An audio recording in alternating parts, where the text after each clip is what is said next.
Studio 41 Football Recap Live is brought to you by Studio 41 Home Design Showroom. 13 locations, studio41.com. Vertical, in business since 1985. Chicago's chimney experts for chimney cleanings, masonry work, gas logs. Verticalchimney.com. Your Chicagoland and Northwest Indiana Chevy dealers, the official truck partner of the Chicago Bears. Hooters. At Hooters, originality isn't just one thing, it's everything. World-famous wings and more, served up by the iconic Hooters girl. Hooters, always original.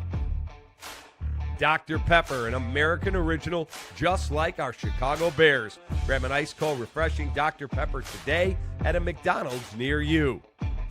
Special Olympics Illinois. Special Olympics Illinois, so I did. Learn more at SOILL.org. Apt. For the best appliances for football season, shop at Apt. Pleasing people since 1936. Find them at apt.com. Four Seasons, heating, plumbing, air conditioning, and electric. For all the right reasons, Four Seasons.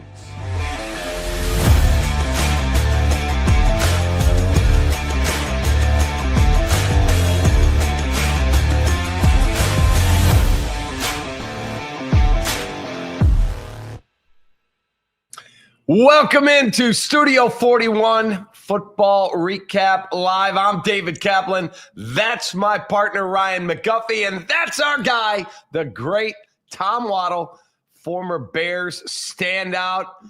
You caught a TD for the 85 Bears, didn't you? I did not. You know that. Don't punk me like that. You know, I will say, though. I say that on the radio all the time. Opening day of the season was my day. Like in 91 against those Vikings, I had a touchdown catch at the end of the first half that ended up being the winning score as we beat the Vikings 10-6 on that day. And then that was a long throw from Harbaugh, right? That was like 38 yards. Yeah. And then I love that it was 10-6 though. It's so bad. I mean, it's so bad. Oh, what do you mean so bad? What, dude? No, I said so Bears. Oh, okay. Come on, Goff. Let me tell you something, dude. I was a young kid about to celebrate my birthday watching that game, glued to the TV in my Tom Waddle jersey. And I know that pisses you off too, because it separates us just a little bit in terms of age. Yeah, well, probably because you didn't have any pants on as well, which makes me feel well, weird. I don't right now. So what's the say? No, but like, you know, and then the opening day in 92 against the Lions, you know. Was that 13-wing jet? Yes, it was. 2 for 48. 2 for 48 and a tutty. 37 yards. How about, is that the Viking one? The 1991. You know me. I'm listening. Boom. I'm going right to How about game. And then the following jet was the name of the play. And wait, then what did you say, the following year or week? Following year, we beat the Lions on the final play of the game. Yeah. Like a really shitty game. You know, it's something I told this story on the air the other day, that it's one of my biggest regrets because, you know, I was obviously a team-oriented guy, but I was so hard on myself. I had dropped a pass, one of maybe 2 or 3 I dropped in my 6 years in the league, and I was so dejected by it. My head was hanging, and I finally, I think it was 3rd or 4th and goal on the final play of the game, Jim threw me a perfect ball thrown low and away in front of Harry Colin, which is the great call by the Detroit Lions play-by-play guy. And we win the game on the final play. There's a picture of me just tossing the ball to the official, and I was pissed off because I couldn't let go of the drop pass that I had in the 3rd quarter. And like, a selfish SOB, I just didn't celebrate the moment the way I should have. So it was one of those moments that you go back in time and you regret because, you were so wrapped up. Cap, I know me, I thought I was going to get cut at the end of every game. So, like, I was a little too hard on myself. But, yeah, opening day of the season was always special. And in 91 and 92, we found a way to make it work. Did you also have a game winner against the Saints? Yeah, that was, I want to say it may have been 91 as well. But that was when the Saints were 7-0. Mm-hmm. I think you remember the old advertisement. It was cha-ching. That was for a fast food. Yep. So, and the best story about that is we were horseshit for the entire game. And like Harbaugh will tell you, like we couldn't do anything. And then on the final drive of the game, we were able to just miraculously, Jim was throwing seeds and Wendell Davis was making catches. And I caught same play we'd always run. And we ended up beating them. But that defense was coordinated by Vic Fangio. It was a 3-4 defense. And the four linebackers on that defense were Ricky Jackson, Pat Swilling, Sam Mills, the late Sam Mills, and good. Did I say Pat Swilling? And I mean that's about good three. And Vaughn Johnson. So it was arguably one of the best linebacking crews in all of the National Football. But enough about me. Okay? Yeah. About me. We got other things. I remember saying to Waddle when we were doing radio together at WGN, I'm like, dude, why didn't you like celebrate these? Act like you've been there before. That's what he would tell me. Well, I don't even think that was the fact because I really hadn't been there very often. Again, I was so scared to death that I was going to be cut at the end of every game that I just, again, if I could go back in time, 58-year-old me would have enjoyed the moments a little bit more, but I was just wired differently back then. Yeah. By the way, Vince D. Deanna says that was in 91. Saints were undefeated, 10-27-91. Harbaugh threw for like 17 yards before the final drive. Vince is spot on. Like, Vince, we could not move the ball to save our lives. But our defense has always kept us in the game. And then when we finally got an opportunity to deliver, we found a way to get it done. You know, I tell this story all the time too, guys, and I think it's apropos considering that yesterday or last night they honored the 40-year anniversary of the 85 team. I was so very blessed to play with a lot of those superstars, including Hampton and obviously Mongo, God rest his soul, and Fridge and Dent and gosh, I mean Jim Morrissey and Ron Rivera and Sean Gale. But I tell the story all the time that like our offense was so inept. We would walk on the field as the defense was coming off, and Rich would look at all of us collectively and go, "Just hold them. We'll be back to finish them." And I'd turn around and go, "Like, what do you mean hold them? We're on offense, not defense." And he's like, "Don't turn it over." He told you. Yeah, just don't turn the ball over. So, boy, times have changed for sure. But 20-17 was the final of that score. Jim Harbaugh was 5 of 22 for 61 yards. Yeah, 45 on the final drive. But Guff, we found a way to win. And you know what, at the end of the day, and trying to connect the dots to what we saw last night. Absolutely. You know, you've got to find a way. Good teams find a way to win games, and teams that struggle to win consistently find ways to lose games. And I think that's kind of the moral of the story with what we saw last night. All right, let's get into our 4 seasons game day breakdown.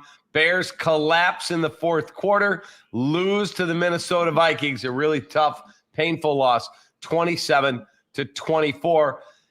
Tommy, watching that game last night, I liked the first drive. It's very scripted. And then when the Bears had a chance, it was 7-3. They had a chance to get it to 10-3. Ben Johnson elected to go for it. Today, he told the media, I was late getting the play call in, but it's also a throw Caleb probably wishes he could have back. Before I knew the result, I'm about process and decision, not result. And before they went for it, when I heard Joe Buck say, looks like Chicago's keeping the offense out, I screamed at the TV with my wife. I'm like, no, kick the field goal, you idiot. Don't do this. And, of course, they didn't make it. And, of course, you're name-calling people. Pardon me? I said, of course, you're name-calling people. I'm fired up. I'm a Bears fan. Yeah. Did you have a problem with it? And, Guff, did you have a problem with him going for it? I did not. And, look, I so much so that, like, I didn't get home. I did post-game for Marquee last night. I don't think I got home till, like, 1:15, 1:20. I got up at 7 to listen to you and Jonathan this morning. And the point that I had a problem with what you said, Cap, was because you called the decision to go for it idiotic. And I found that to be idiotic. I still stand by that. I know you do, because you're stubborn.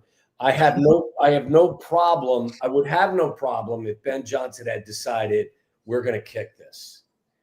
I don't think it was an idiotic decision. What would you have done if you were the head coach? If I was on the sideline, I would have to have a feel of what was going on in the game.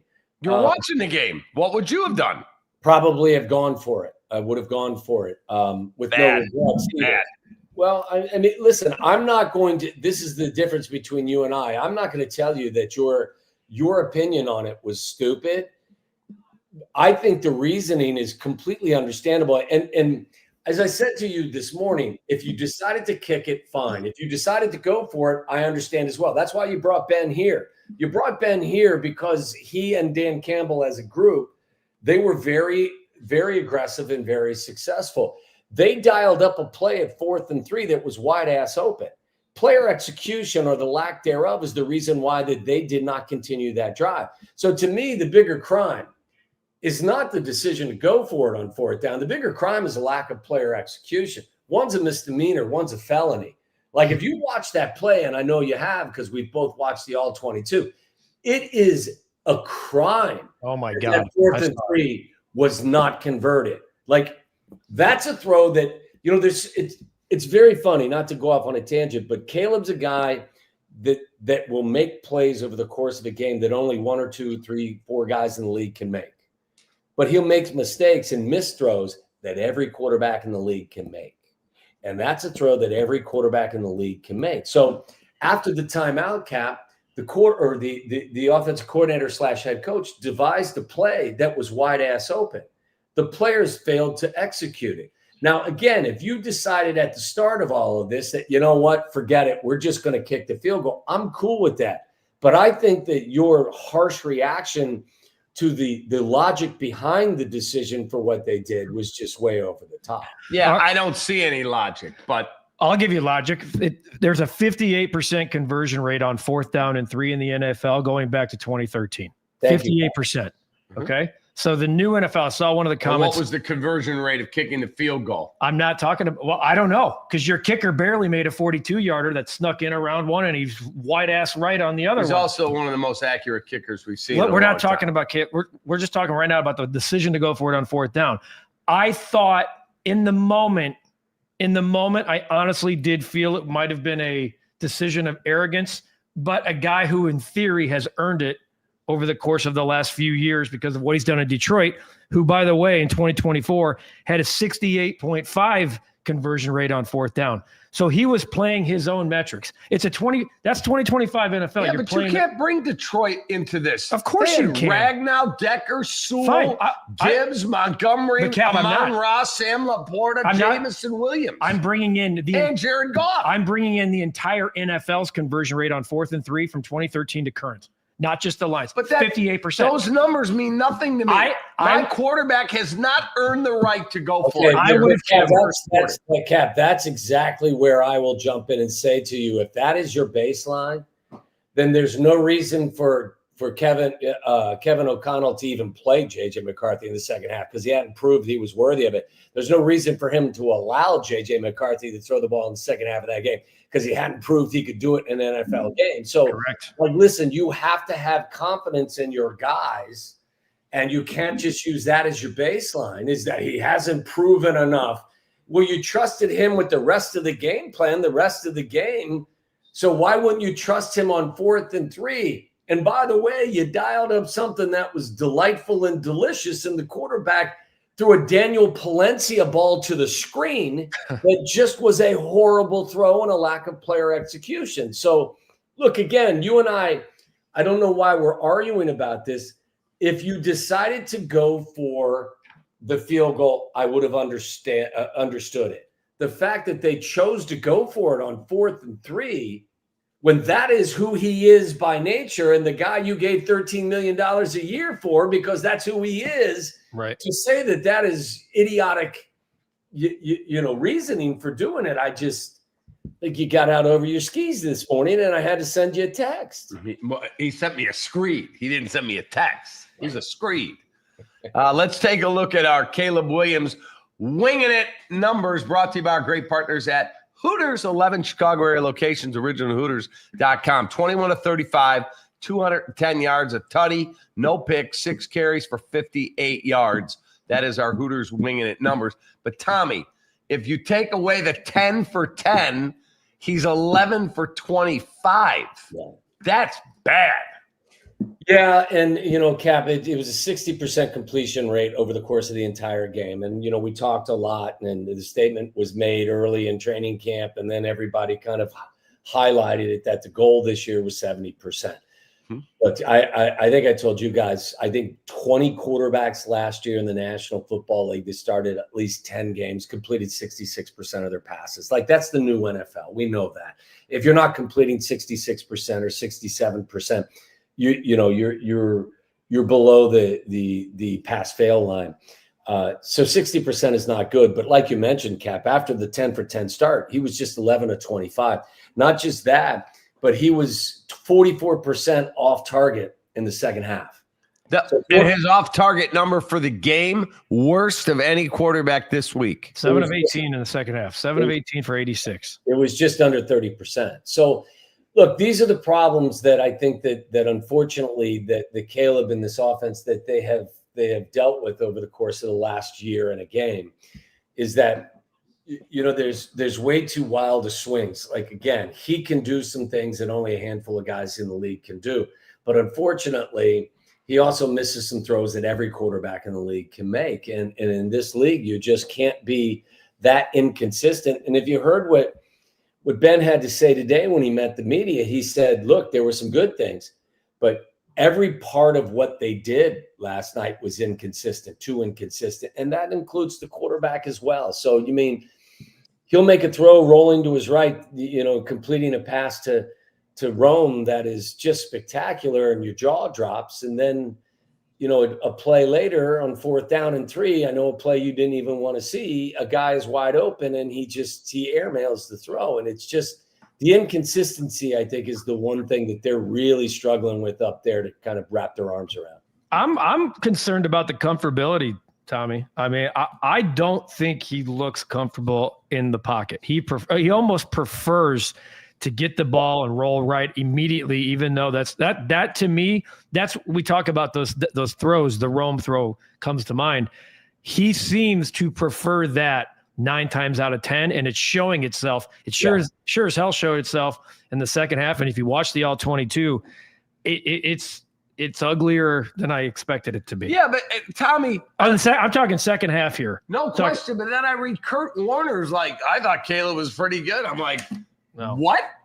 No. I love Kurt, and I think his breakdowns are fantastic. I just respectfully disagree. Again, when you're completing 60% of your passes in this league, it's just not good. And I agree with go ahead. I was going to say I agree with you. He just doesn't look comfortable. And watch his feet. Like, when he gets into a kind of a mode where he's, I don't know if it's panicking, but he's showing you he's not comfortable. You just watch his feet, like they're very frantic. And I think that what happens is, guys, is if that you're not really disciplined with your footwork and you're not disciplined with your mechanics, you have to believe that has a huge effect on your accuracy. And I think that's, you go back and look at whether it was last year under a number of offensive coordinators or this year so far in Ben, when he starts to get uncomfortable, it's when his feet start to tap. And when his feet start to tap, you can start to see that his mechanics break down. And when his mechanics break down,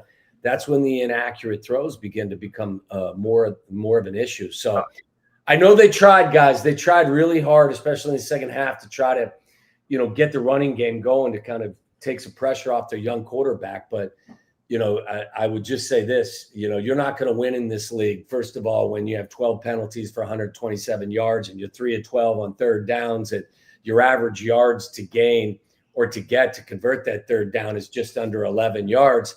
And your running back / wide receivers combined for 20 carries and 61 yards. It's just, especially not a recipe for victory. It's not. Our apt player of the game, abt.com. Promo code is REKAP25. We'll save you $25 on any purchase, 150 or more. REKAP25. It's JJ McCarthy, clearly, because he brought them back. He actually made history. He did.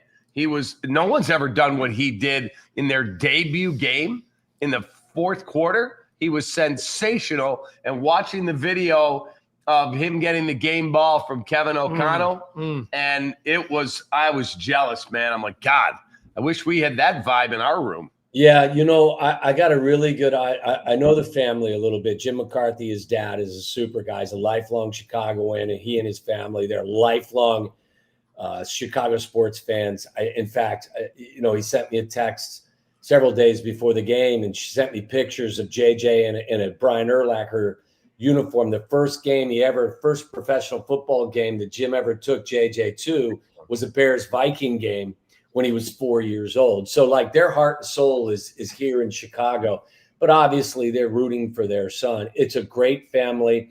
I told Jim that I will always be cheering for him and his family and his son, except for when they play the Bears.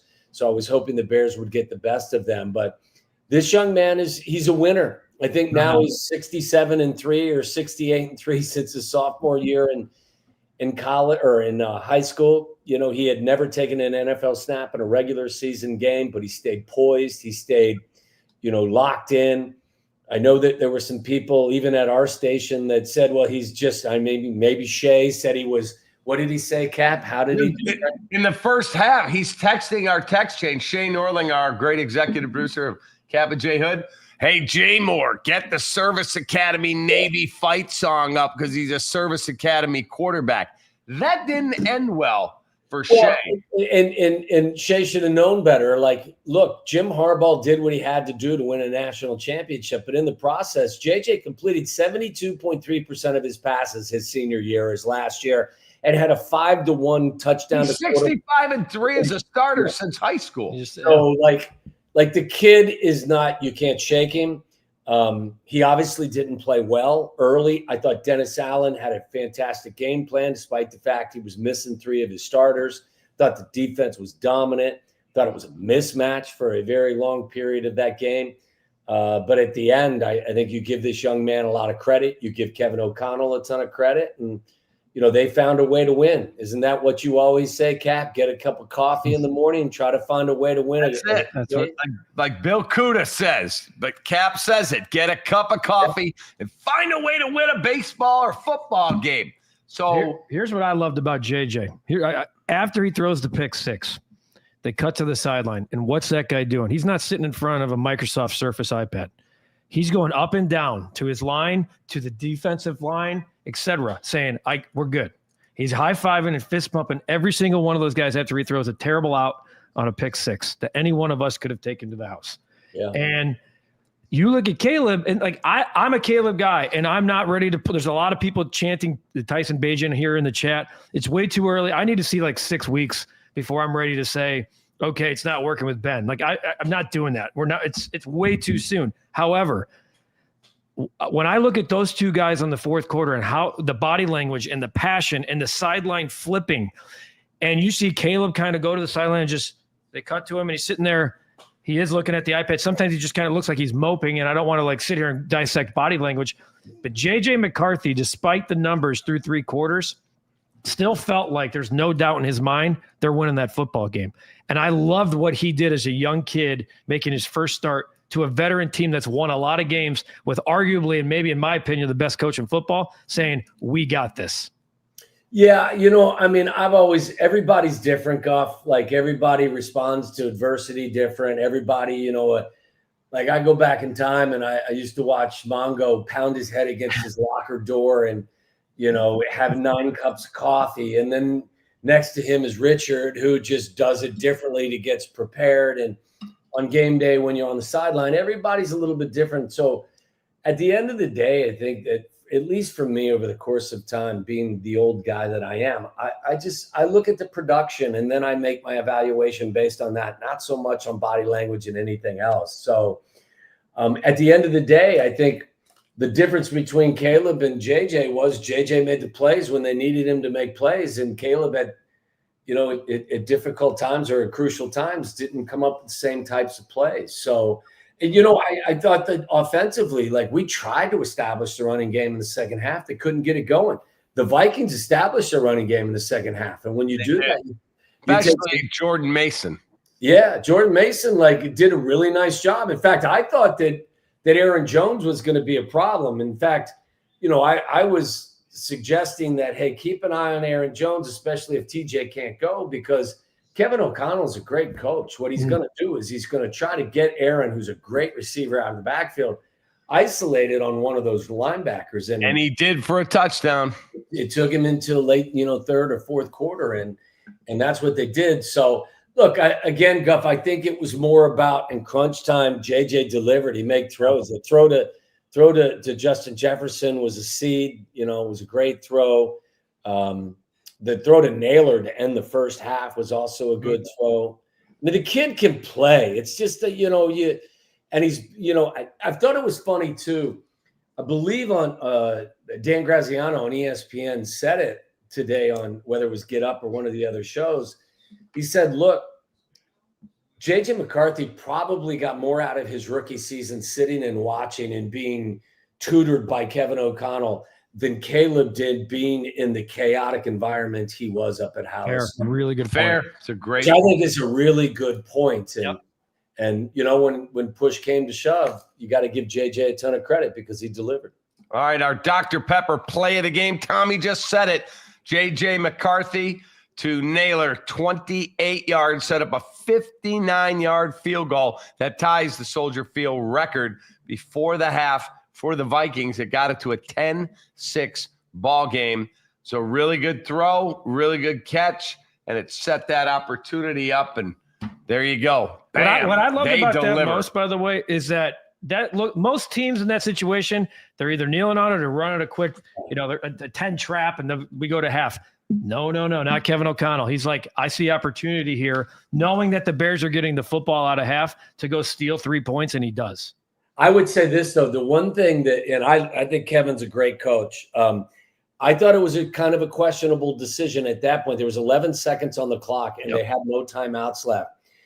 What it told me was at that time, and JJ had struggled up to that point, big time, that he was a little bit concerned that his young quarterback may make a mistake that would cost them the opportunity to run their field goal team onto the field to kick the field goal. Because think about it, guys.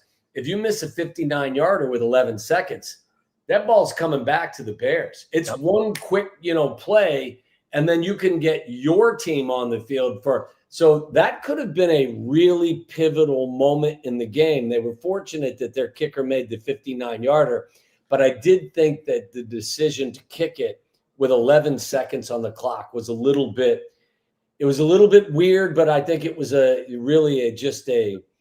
it was emblematic of the fact that, their young quarterback had struggled at that point. By the way, Dr. Pepper, right there. Keep it in the office. How about this, Cap? I met one of the execs at Dr. Pepper last night before the game at the Dr. Pepper stage, just outside of Gate Zero. We were doing the pregame. I forget his name, so I apologize for that. Probably was my friend John Schultz. I don't think so. This guy was a Boston College graduate, class of '89, which was me. I asked him at the time, where did he live? He said Hillsides. I said, I lived Hillside C44. He goes, I lived in Hillside C24. He lived 2 floors below me for 2 years in college. We didn't know each other, but it's just another one of those random moments where you say this world is so GD small. Yeah, it absolutely is. Let's get our special teams play of the game in, and then we'll take our break, and then Kevin Byard is going to join us in mere moments. Can't wait to talk to our guy. Love that dude. He is such a quality human. Our Special Olympics Illinois special teams play of the game. It's the Cairo Santos missed 50-yard field goal. I thought it was a terrible call on the hold on Darnell Wright. But when I went back and watched the video, I don't know if you saw this, Tommy, that Jonah Jackson was holding, he was mugging the guy. So I think the officials just got the wrong number. I agree. They actually got the call right. They called the wrong number. So instead of 1st and 10 at the 13, all of a sudden it pushes it back. I think they missed Cole, and then they had the intentional grounding that Caleb just can't take. And now you're trying a 50-yarder and you miss it. Yeah, I mentioned it on the show today that I don't know what their intent was, because it did look like Jonah Jackson did have a bear hug on one of the Vikings front four. I don't know if they missed the number or if they were intent on throwing the flag at Darnell Wright, it's a horrible call because Darnell horrible, awful. All right, we'll take a quick timeout, and then we talk to the captain of the Chicago Bears. He's our guy. We love him. He's Kevin Byard. He's coming up next.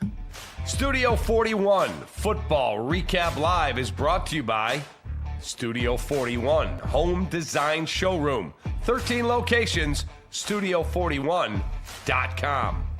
Vertical, in business since 1985. Chicago's chimney experts for chimney cleanings, masonry work, gas logs. Verticalchimney.com. Your Chicagoland and Northwest Indiana Chevy dealers, the official truck partner of the Chicago Bears.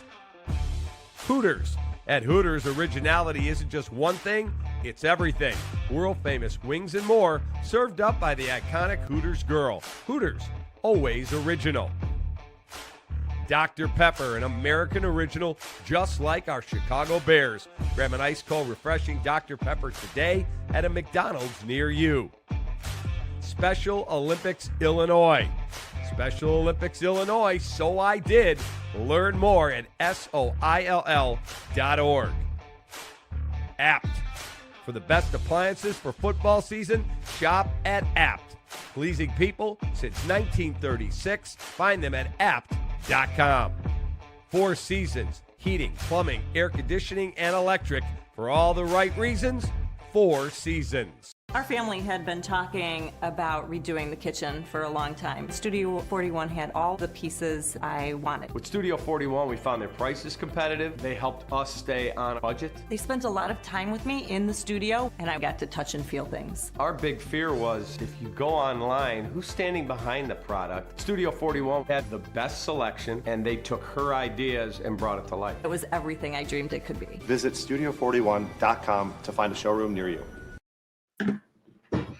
All right, our vertical chimney catch of the game. By the way, I am a customer of Vertical Chimney, verticalchimney.com. It's Cole Kmet. What a catch. A 31-yarder. How Guff cashed the over on Cole's yards on the TD drive in the fourth quarter. Hell of a play by Cole Kmet. That is our vertical chimney catch of the game. By the way, Cap, your kitchen looks fabulous. Yeah. Thank you. I had nothing to do with it except writing the check. That was it. My wife did everything. It's kind of like our wedding. Hon, whatever you want. I don't care. I think we all know how that all works. That's it. Kevin Byard is our guy. Second year with us here on the channel, and he's the captain of the Chicago Bears. KB, tough loss last night. What went wrong defensively from your perspective? Because, boy, for 3 quarters, you guys were just choking them off. Yeah, man, you just said it, man. We played 3 quarters of really good football. You know, I think the momentum kind of swung there, you know, obviously going into that fourth quarter, man. I just think just overall as a team, man, we just made too many mistakes, you know what I mean? Like when you look at on defense, the 3 penalties we had, you know, we had a pass interference on Nashawn Wright that was, you know, kind of put them, I think they ended up getting a field goal off of that one. And then we had a second, we had also had what do you call it? Roughing the passer as well that equaled the points. And then we had the other PI with Tyreek that equaled the points as well. So for us, man, it was just it wasn't more of the big plays that we gave up. We gave up a couple runs, but it was more of those explosive penalties that kind of put us in bad position. And you know, when you look at it, man, it's just disappointing. You know what I mean? You're up basically by 2 scores going into the fourth quarter. You know, as a team, and we got to have that killer mentality to go and finish the game, regardless if the offense give us any more points. And we just wasn't able to do that. Kevin, did they make any adjustments in the second half that maybe were any bit of a surprise to you after you guys smothered them for the first 30 minutes? No, honestly, I think they just kind of stuck to, you know, getting the run game going. I think earlier in the game, they really couldn't get nothing in the run. I think we kind of stuffed the run pretty good. We were really good on first and second down, and we was obviously forcing them to some third and longs. I think to start the game, it was maybe like 0 and 8 on third downs. And I think that was kind of the big thing. I think I can't think of how many 3 and outs we had. And I think going to that fourth quarter, especially after the pick 6 that we got, they said, hey, we're going to take the game out of, you know, our rookie quarterback's hands, and we're going to run the football with Jordan Mason. And they did that. They hit us on a couple runs. They had the the double puller scheme where they'll pull the guard and bring the tight end back across, and he was opening up some running lanes for us. So I think that kind of got them going.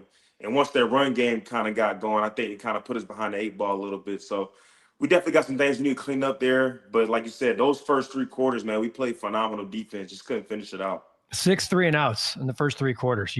6 3 and outs. And look, after the pick 6, that building was up for grabs. You know it. We talked about this last year, not knowing what to expect about the atmosphere. You've seen it now, and that place was, if there was a roof on it, the roof was blown off. And then, you guys held JJ McCarthy, who's making it his first start ever through 3 quarters. It kept him in check through the pick 6. He could have been rattled.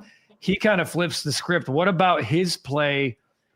I don't know if he did anything that threw you guys off necessarily, because Kevin O'Connell was trying to expose holes. But what about JJ McCarthy? Because he was 6 of 8 for 87 and 2 touchdowns, and then he had the scramble there in the 4th quarter. What about him changed? Yeah, I mean, first I would just speak about, like you talk about the atmosphere, man. I think that was one of the most disappointing things, because listen, that crowd, the first drive of the game, like legit couldn't hear anything. Like I remember I was trying to communicate to the nickelback that was in front of me, and I knew for a fact they couldn't hear anything. I basically couldn't even hear that. It was deafening. I think they had a delay of game or something like that early in the game. It was so loud. And you wanted to be able to reward that crowd, man, that atmosphere with a W. But you spoke about JJ McCarthy, man. I just think he just battled, you know what I mean? Like, obviously, he didn't start the game out well at all. I think it was just more of, the mistakes that we made on our end. I had some plays that I want to have back. I think that we kind of, allowed them to kind of get the momentum going and get some plays going with the run game. And like you said, they obviously had a touchdown with Justin Jefferson. And then the quarterback run, the touchdown he had where, we kind of didn't keep containing on that, and we couldn't chase him down. We had a good play call for it, but, we just wasn't able to contain the edge over there. But, I mean, hats off to him, man. Obviously, as a rookie quarterback, man, to be able to battle in an atmosphere like that, a game like that, man, hats off to them. That's obviously a really good football team. And the touchdown they threw to Aaron Jones, that's KO all the way. You know what I mean? Like, they caught us in a quarters concept, was able to find a mismatch on our middle linebacker and ran basically a go ball out of the backfield with Aaron Jones. So that was a great scheme play, to be honest. So caught us right there. But like you said, hats off to them. That's a playoff caliber team, and we'll see them down the road. We'll be excited to play them again down at their place. Kevin, how do you shake this one off? This isn't your first rodeo. I mean, you've had some tough losses in your career. Does this one sting a little bit because of the circumstances, or are you able to shrug this off and get on to Detroit? No, I mean, every loss kind of feels the same. Obviously, playoffs and those type of losses, hurt a little deeper. But, all losses feel the same. But I think there's a lot of great lessons for us to learn on this film. Obviously, I've watched it a ton of times. Like I said, there's a lot of great things that we can build on as a defense. It's more about the finish. I just think in this league, and especially as this team, we're building a winning culture. We're trying to build a winning culture, and we haven't just yet found that formula. Because as a team like this, man, all these games are going to be close. So we have to find a way to finish these games, finish these teams against these really good opponents. And obviously, we got another really good opponent next week in Detroit, who's obviously they lost their week 1 game on the road. So they're going to be hungry and itching to get a win as well. So I think it's a little bit premature to say it's a must win, but I think just as a team, we definitely don't want to go down 0-2. So it'd be another electric atmosphere. Obviously, Ben Johnson is obviously going back home in a way. So we'll be excited. They'll be excited. We'll learn as much as we can and study this film and get ready for Detroit on a short week.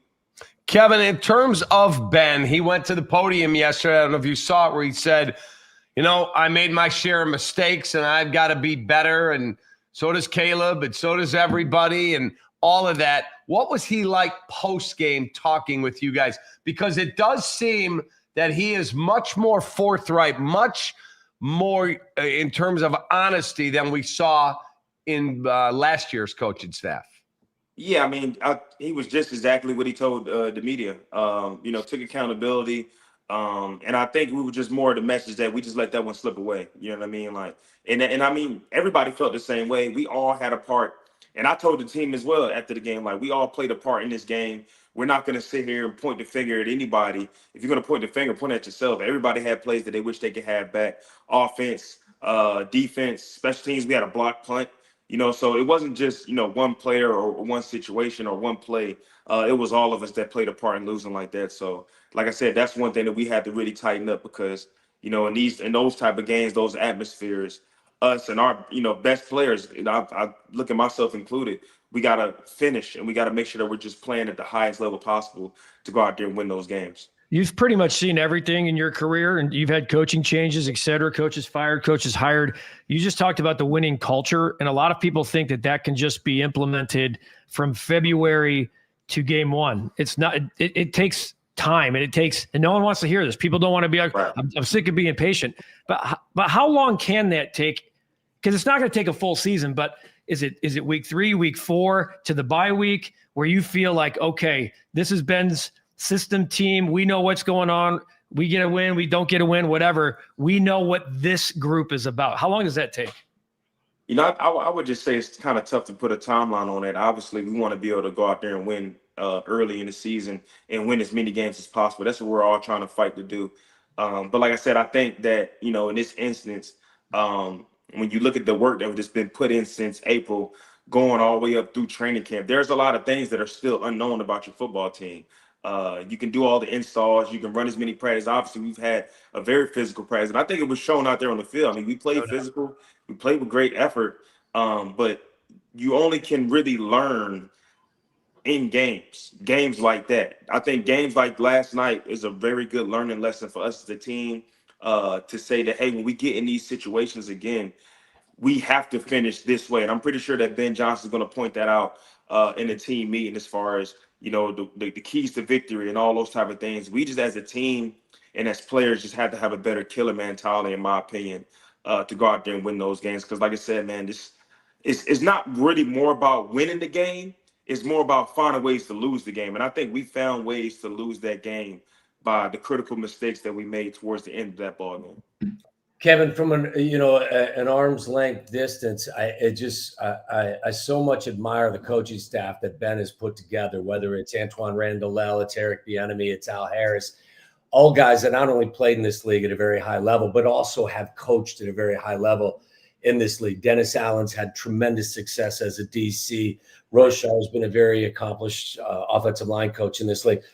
What is it like for you as a veteran player to be surrounded by guys who have been there and done that? It's great, man. I've always looked at the coaching staff as a resource for me as a player. And I think, as younger guys, it's good to kind of see how I interact with the coaches because at the end of the day, they're all here for us to be better. And for me, like right if I'm meeting with Al or meeting with DA, obviously picking their brain about, how they're thinking about calling the game, what's their philosophy behind this. Philosophy behind this technique that you're coaching us to do. But then also when we're watching film or also just requesting certain things that I like to watch on film. Like I like to get a quarterback profile tape to kind of see, what's the guy's snap count. Now, obviously with JJ McCarthy last night, a big thing for me was like, okay, how do they do that? How do they do their snap count? When they're on the road, is it a center tap? Is it this? So I can time up my disguises and blitzes and things like that. So, but no, the coaching staff has been great. DA, in my opinion, called a really great game last night. He was aggressive. He made some really good calls, and I think on some other calls that we just need to execute a little bit better.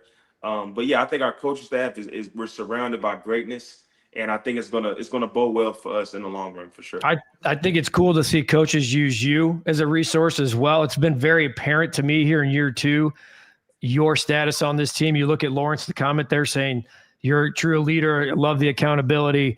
Leon says one of the best DBs in football. They showed a shot of you pregame. You were like this with Ben Johnson. Yeah. And Ben had a smile on his face. What was that like? Because that's a unique shot for us to see a peek behind the curtain of player-coach relationship. Because this is his first. Maybe you're saying something like, "Hey, you've earned it. You enjoy the moment." But it was cool to see the captain of the football team go up to his head coach for a minute and say, super cool. "Look around." Yeah, no, honestly, Ben's been great, man. I think for him, especially being in his first year as a head coach, I think he's been leaning on, the leadership of the captains, myself, Grady Jarrett, Tooney, and all the guys to, kind of help lead this thing. You know what I mean? Because at the end of the day, the best teams are the ones that are player-led. And, it's funny that moment pregame we were actually talking about the coin toss because you normally, you kind of found out, hey, where do you want to kick and stuff like that? Because we already talked about we was going to defer. And I was like, hey, which way do you want to kick? And he kind of made a joke or something. He was like, hey, I want to make sure that our butt is facing our entrance. And I was like, so that means you want to kick this way? He's like, no, I want to kick the other way. And I was like, well, you could have just told me that. It was kind of funny. We just kind of cracked a little joke about that. But Ben's great, man. I think he's doing an excellent job. I think he's doing a great job of holding us accountable, but at the same time being very player oriented, player relatable, that you can still always go up in his office, have an open door policy, and discuss with him about different things that I may be seeing from a locker room standpoint. All right, last one, and we will spring you. We love having you on. After the game, it's a heartbreaking loss. Caleb did not play well in the second half. Take us inside the locker room. What was the mood like? What was said? And does it encourage you for this coming week at Detroit? No, I mean, honestly, it was a stunned locker room. It was very, very quiet. You know what I mean? Like the complete opposite of how it would have been if we'd have won. We'd have had the DJ, the music, and all that stuff. It was the complete opposite. And I think it was more just, it wasn't a frustration, it's more just disappointment. You know what I mean? Like you're up, you have the lead. I mean, the atmosphere is electric, and we end up losing. I don't think it was an atmosphere of like, oh, this is the same old thing. I don't think it was nothing like that. I just think that it was like, man, we have a really good football team. We played a really good game, and we just didn't finish. And I think it was more of a disappointment with that. And, Caleb was disappointed. We all was disappointed. And like I said, when we broke it down, I just wanted to remind everybody that we are a family.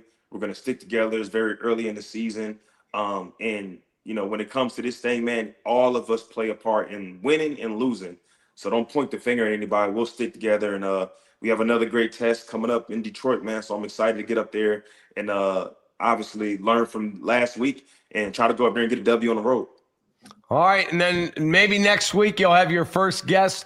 I think it's Tyson Bagent on Intercepted, your show. Love it. Absolutely. I'm excited about that. Well, we'll look forward to it. Stay healthy, and we look forward to talking to you soon. Absolutely. You fellas have a good night, man. You have a great night. There he is, the great Kevin Byard. He is captain of the Chicago Bears. And that's what let me tell you something. Having, had the great pleasure of playing for this charter franchise, to be a captain of the charter franchise, I get it. It's been a struggle over the course of the last few years, but to be named captain for this team is something to be very proud of. Yeah, he's a stud. And I like what I love about he didn't mince words last year during the chaos, and he's come out. Not a lot of play. Some people don't like, these guys are doing too much. Don't blame the players for doing stuff on the side. That has nothing to do with what happens on the field, in my opinion. But KB coming on here, giving us a peek in the locker room. I love it. He didn't say must win, but he did talk about the importance of saying, we don't want to go 0-2. I mean, no team's going to say we want to be 0-2, but anytime you hear must win in week 2, I heard it on your radio show this morning. I don't buy it, but I get it. Well, there's no such thing as a must win in week 2. Must win means either you lose or you win or you're out. Right. So, I heard it been thrown around on the show this morning. I was like, come on. Yeah. On my show? Yes, Shea. Must win. First take Shea, baby. I think what they knew, what is a must is that you have to go out there and defensively you have to finish. Offensively, you have to play 4 quarters of solid football, and you have to prove that you're learning from all of your mistakes and you're making progress. That's what the must factor is here. You just can't do what you did last night. That's just not acceptable. And look, my guys, I wouldn't have described myself as optimistic or pessimistic, or I have expectations, and I've talked to you about this, Cap. Like, it's go time. It's time to win games. And I heard you say it, all week long, and I agree with it 100%. You've spent so many resources, especially on the offensive side of the football, to make things better. You hired the best available coach in Ben Johnson. You drafted Caleb 1st overall a year ago. You drafted Rome 9th overall a year ago. You spent $70 million upgrading your interior of your offensive line. You drafted another tight end and wide receiver in the first 39 picks. You spent $50 million guaranteed to try to upgrade your defensive line. Like, I'm a patient man by nature. I have 4 daughters, so it's just part of what my DNA is. But But my patience is only, it only goes so far. I 100%. expected them to beat the Vikings last night. It didn't happen. I expect that they come out and they look better on every Sunday, that this Sunday will be better than this past Monday, and that they're going to make progress, and that it is not something where I'm going to have to wait around for 2 years for the return on this investment. They've invested a ton. They need to see the return on that investment sooner rather than later. Our Chevy drive of the game, Chevy, Chicagoland and Northwest Indiana Chevy dealers. They are the official truck partners of the Chicago Bears. It was a 9-play, 68-yard to 4:31 off the clock, and it ended with J.J. McCarthy diving into the end zone to put the Vikings up 27-17 in the fourth quarter. I just thought that was a sensational drive. They ran the ball hard with Jordan Mason. They had already stretched the defense, beating Noah Sewell on a touchdown pass to Aaron Jones. And then JJ looked out of there and dove in and got in. Yeah, I thought Dio Adengbo played a really nice game. He played way better than I expected. Yeah, me too, Cap. I thought throughout training camp, he really wasn't a guy that was standing out to me. And in the first 30 minutes, first 45 minutes, I thought he was really the one guy out there that was providing consistent. Montez Sweat play last night? Who? Yeah, that's good. Exactly. Good question. But Adengbo did step in. He did kind of lose contain on that touchdown run by J.J. McCarthy. But for the most part, I thought that it was a good night for the young man who, was given a lot. And as they say, and I like to say a bunch, too much is given, much is expected, whether it's the quarterback, it's a wide receiver, or it's someone like Dio who was given, $32 million guaranteed to come in and improve the pass rush. I thought at least in week one, he did a nice job doing that. In terms of what you've seen from Cairo Santos, I saw the 49ers drafted a kicker in 23. They released him today. And they signed Eddie Pinheiro, who was with the Bears back in the day. What is your take on Cairo Santos? Because unlike Matt Eberflus, we just have to execute. Ben Johnson said today, very disappointing that we did not get the ball through the back of the end zone. Well, I would say, Ben should know what the capabilities of his kicker are. And if he knows that Cairo doesn't have the ability to kick the ball through the end zone, then he should have instructed his kicker to kick the ball out of bounds. But he said that I asked him, and he said he could do it. You got to know you can do it. Yeah, like that, Cap. That's like, come on. Yeah, but if you're the kicker and your coach comes up to you, can you make it from here? If you know you can't, no, coach, I can't. You got to be honest. You know this. I'm a little surprised at this, kind of this conversation, because I think that Ben's a very detailed guy. I would think that they have gone over every single possible, thing that whether it's offense, defense, or special teams. He has to know before the ball goes in the air, opening night of the regular season, whether or not his kicker can kick the ball through the end zone in case.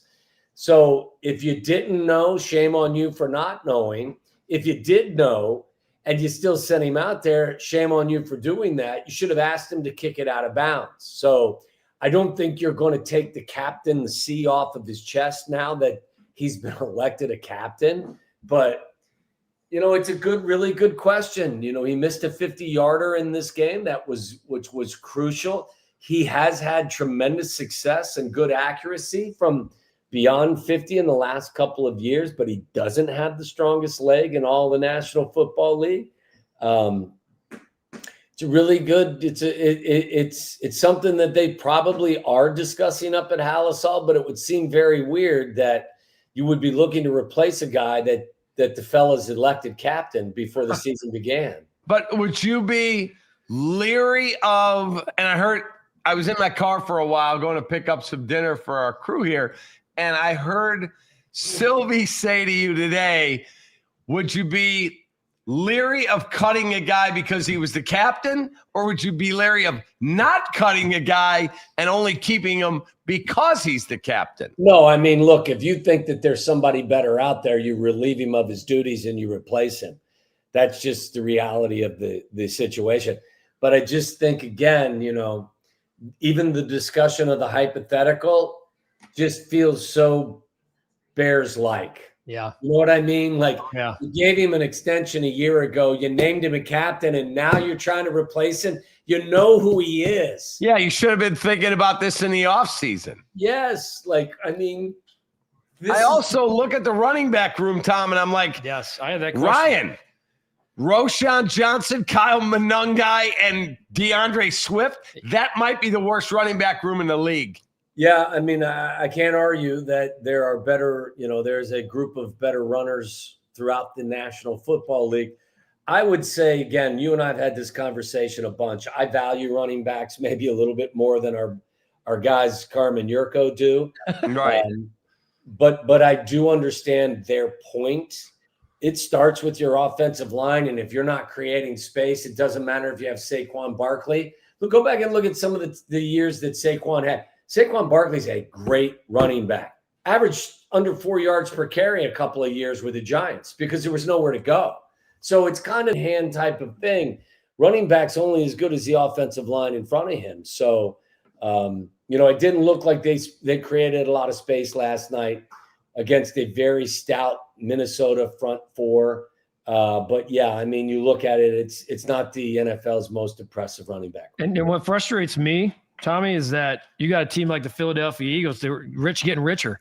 They go get Tank Bigsby. Tank Bigsby. Let's play, plug and play, or have that running back room is so solid.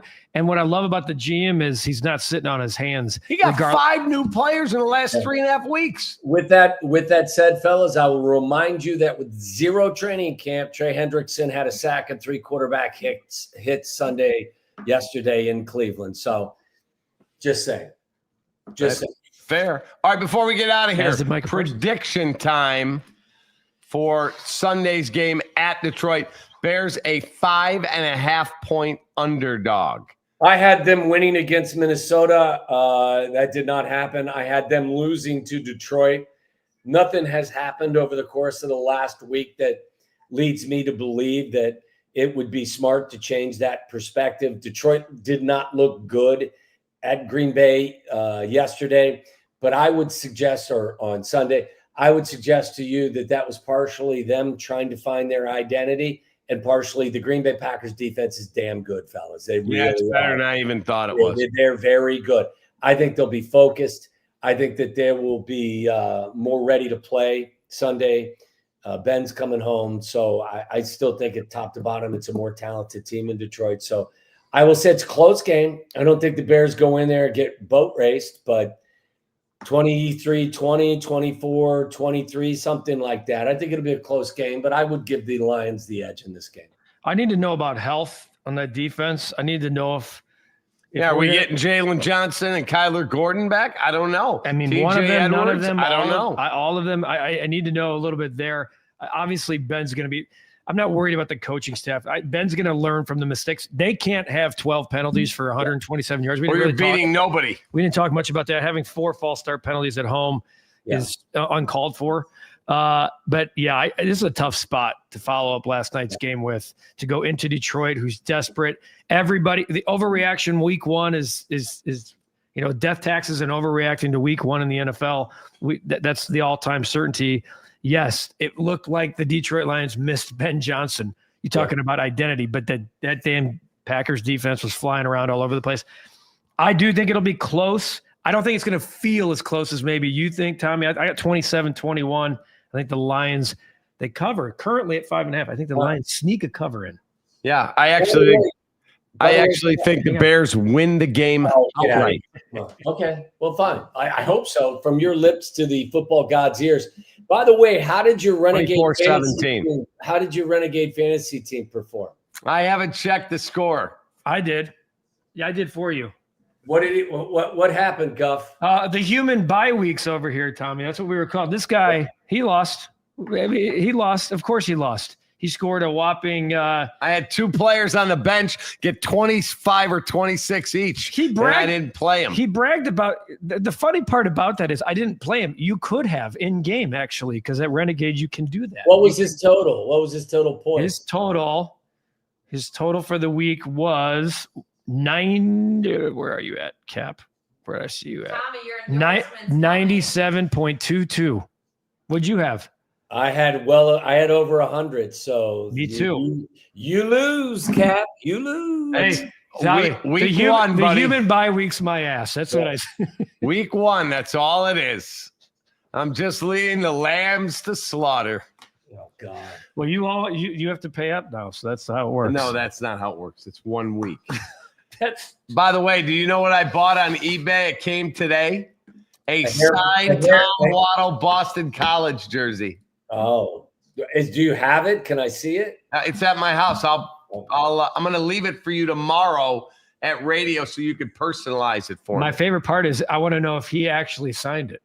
It's his signature. I'm just teasing. Because I know his signature because he used to make me imitate it when he got all his fan mail. I had to sign everything for him. That's bullshit, warts and all. I mean, we're still live here. Yeah. That's a while. Tommy, have a great night. Olin will be back next week. Olin will be back next week and looking forward to a great, fun season with you here on Studio 41 Football Recap Live.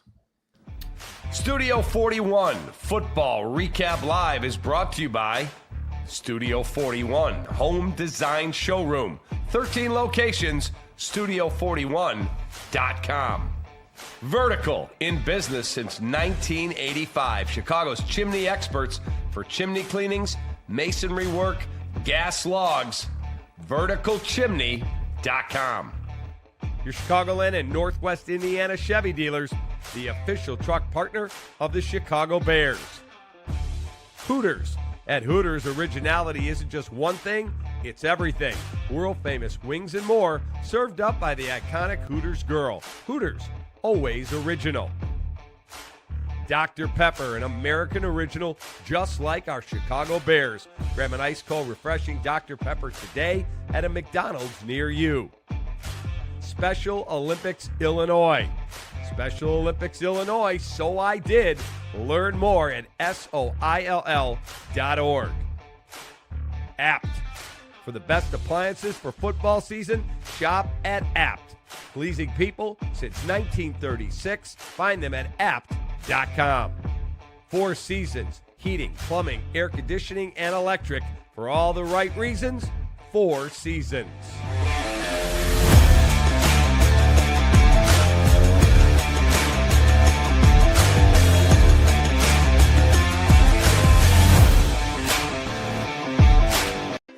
Okay, we're just here for dishwashers. Just a dishwasher.